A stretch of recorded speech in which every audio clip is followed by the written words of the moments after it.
ఆయన స్ఫూర్తితో నిరంతరం అక్కడ కూర్చునే పాలకులు పరిపాలించాలని ఎల్లవేళలా ఆయన మనకు దిశానిర్దేశం చేసే విధంగా అక్కడికి కొన్ని కేవలం కూతవేటు దూరంలోనే అంబేద్కర్ గారి విగ్రహాన్ని అద్భుతంగా ఏర్పాటు చేశారు. చేయడమే కాకుండా ప్రకాష్ అంబేద్కర్ గారిని కూడా ఆహ్వానించి రాజకీయాలకు అతీతంగా బ్రహ్మాండమైన కార్యక్రమాన్ని నిర్వహించడం జరిగింది. ఈరోజు ఈ ప్రభుత్వాన్ని నేను అడుగుతా ఉన్నాను, ఇవాళ మీరు నిర్బంధిస్తున్నది, అణిచివేస్తున్నది మమ్మల్ని కాదు, భారత రాష్ట్ర సమితి నాయకులను కాదు, మిమ్మల్ని ప్రశ్నిస్తున్న వాళ్ళని కాదు, మీరు నిర్బంధిస్తున్నది ఆ 125 ఫీట్ల ఎత్తున ఈరోజు మొత్తం హైదరాబాద్ను మొత్తం భారతదేశానికి స్ఫూర్తినిచ్చే విధంగా అక్కడ నిలుచొని ఉన్న మహానుభావుడు అంబేద్కర్ గారిని మీరు నిర్బంధిస్తూ ఉన్నారు.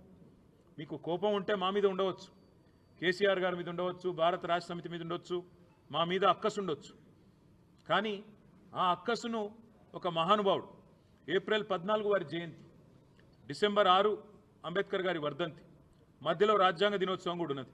ఈ 3 సందర్భాల్లో కూడా బ్రహ్మాండంగా అక్కడ కార్యక్రమాలు చేయవచ్చు. డాక్టర్ బాబాసాహెబ్ అంబేద్కర్ దగ్గర విగ్రహం దగ్గర ఒక అద్భుతమైన మ్యూజియం కూడా ఏర్పాటు చేసినాం. దాన్ని ఈరోజు వరకు మీరు పట్టించుకోరు.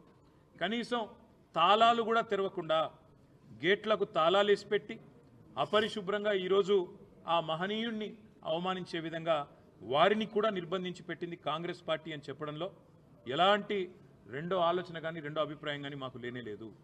ఇవాళ మహానుభావుడి దగ్గరికి మేము పోతాము అంటే, ప్రజాస్వామికంగా నిరసన చెప్తాము అంటే, మా నాయకుల వ్యక్తిగత స్వేచ్ఛను, మా ప్రజాస్వామిక హక్కును కాలరాస్తున్న ప్రభుత్వానికి నిరసనగా మేము అక్కడికి పోతామంటే 300-400 మంది పోలీసులను పెట్టినారు కదా ముఖ్యమంత్రి గారు. నేను అడుగుతా ఉన్నా, ఆ 300-400 మంది పోలీసులకు మీరు పెట్టిన ఖర్చుతో ఆ ప్రాంగణం మొత్తం పరిశుభ్రం చేయరాదా? అక్కడ బ్రహ్మాండంగా ఈరోజు ఆ మహానుభావుడికి నివాళి అర్పించే కనీస సంస్కారం లేదా? నీకు నీ ప్రభుత్వానికి కనీసం ఆ ఇంగితం కూడా లేదా? అందుకే ఈ రాష్ట్ర ప్రభుత్వాన్ని, రేవంత్ రెడ్డిని నేను అనేది ఒకటే, మీరు నిర్బంధిస్తున్నది, స్వేచ్ఛను హరిస్తున్నది మాది కాదు. డాక్టర్ బాబాసాహెబ్ అంబేద్కర్ భారతరత్న ఆయన సామాన్యుడు కాదు, ఒక అసామాన్యుడు. ఈరోజు ప్రపంచవ్యాప్తంగా విశ్వవిఖ్యాత మేధావుల్లో ఒకడిగా గుర్తించబడ్డవాడు.